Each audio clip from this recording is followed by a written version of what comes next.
it's very useful. I think here, first, I'd like to comment on the FT story. To me, it's something that is kind of agrees with what we're seeing in the current market climate.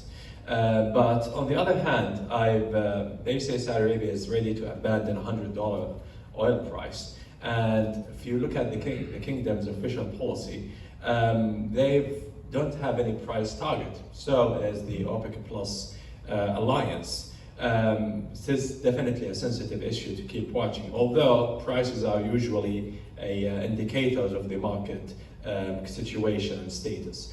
But having said that, I believe there are multiple challenges for the alliance moving ahead. And as we see today, who's the real OPEC? Is it the 12, which I didn't think it's functioning as the OPEC 22?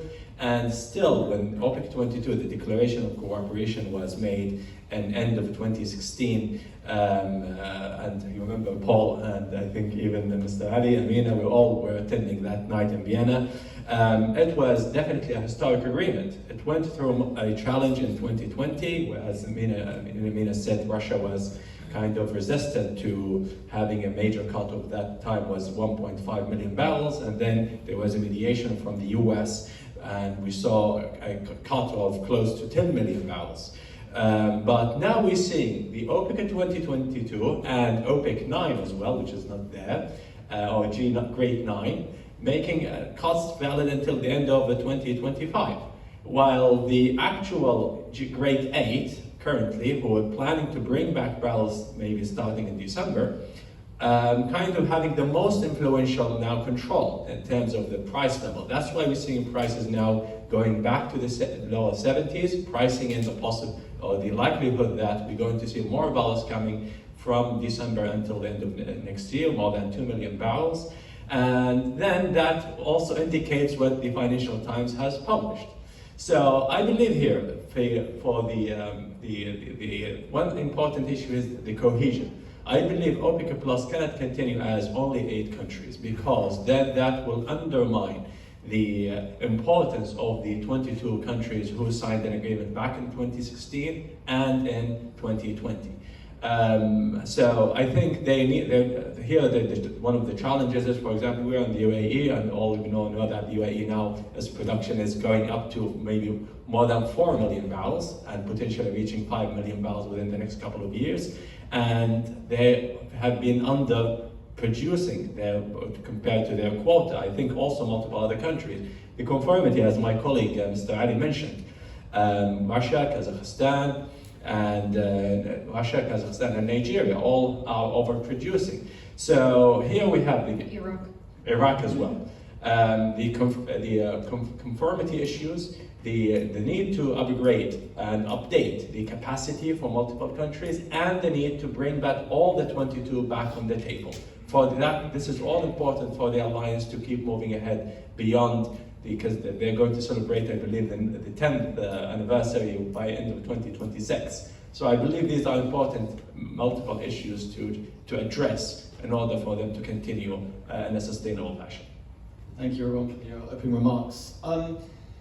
I want to pick up that point you mentioned, Youssef, about the the headline of this discussion, which is the fact that this OPEC Plus, we have these kind of fragmented in different groupings. In some ways it shows great flexibility, but in other ways it's a rod for their own back. Everyone's waiting for the voluntary ones. It feels like that they're itching to bring it back, and it's because it's kind of sort of duress that they've done this voluntary cuts. But also, in a sense, it gives them more power to, especially Saudi Arabia, because they're picking up more of the tab. So how do you read it, Ali? What's your view of the sort of different bearish groups? What's your take on the idea of, where prices need to be for budgets and generally across the group and for Saudi Arabia, and if you can share some thoughts on the sort of the economics behind it?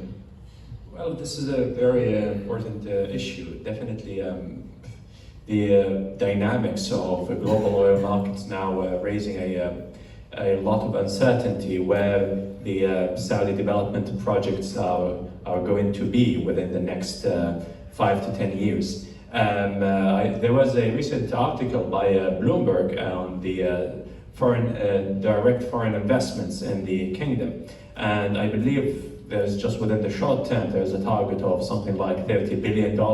It's definitely proving to be hard. Or nonetheless, there is, if you look at the budget from Saudi Arabia, the national budget yesterday published, there is a significant growth on non-oil sector.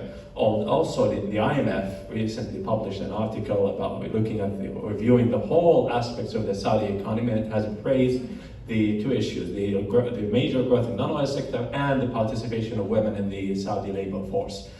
Now bringing this to the oil market. So one thing here that can keep the economy resilient is that there is a growth of non-oil sector, which is doing well. On the other hand, definitely there is a needed price to finance projects. And if the oil price is not sufficient, then the kingdom will have to resort into two issues, either the direct foreign investments or into the debt market. And I believe that's proving to be hard. So if you're asking me where do you think the price that can break even the Saudi development plans within the next 10 years, I would tell you it shouldn't be less than $80. Ideally, it should be within the $90 or more. This is definitely my personal assessment, not the government official, because the government has no official price. But definitely the kingdom is far, far more resilient when it comes to the volatility in oil price than it used to be 10 years ago. So we have definitely multiple sectors now trying to compensate for any decline in prices. In addition, of course, here you also need to take into account the volumes, how much we're selling. Our exports have been at record low, around 5 million barrels. So if we can ramp up that by 500,000 or so, and with current prices, I believe that is still can compensate for of course, the low level of export that we've witnessed over the past year. So that is my just one issue here that I want to highlight on, because Amina touched upon a very important issue, which is some capacity. Some countries are underproducing, some countries are actually overproducing. But this is creating another complexity for OPEC, because we all remember last year when Angola left the group, and even those countries who have actually outdated capacity, they're not willing to update that because it gives them the privilege of pumping more and also improving their compliance. And when we wanted, we all know that Saudi Arabia tried to take some of Angola and increase the share of UAE, or the capacity of UAE, and we ended up having one member leaving. That's why now we have OPEC 12. Should be OPEC 13. So these are very, very sensitive and complex issues within the alliance and the OPEC organization that really need to be carefully addressed. Maybe one idea for OPEC to consider is focusing on... Are we really going to materialize on soft landing? So this is a very, very big question on the state of the global economy end of this year and next year. And that is going to impact on where the oil markets will be. The last thing that currently the G8 would want to have is that they ramp up production and seeing prices fall below the $70. Definitely, I don't think even Saudi Arabia would want to see that. Because that is, again, that will reflect on our economic growth and economic activities. So again here, it depends on what's going to happen in China. So that's number one, what's going to happen in the US, what's going to also to happen in China. The real estate incentives that the Chinese government is now doing is going to rebound the oil demand in China. We're bringing back to its level. We heard this morning from the chairman of Gunvor, China may not come back as it used to be. So this is a very big challenge. And the other thing is the US elections.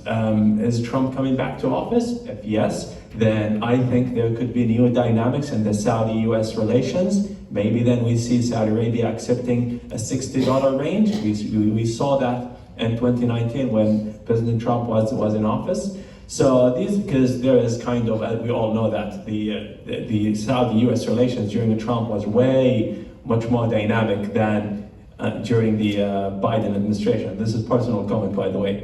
No media here. That's House rules, I think. Opinion.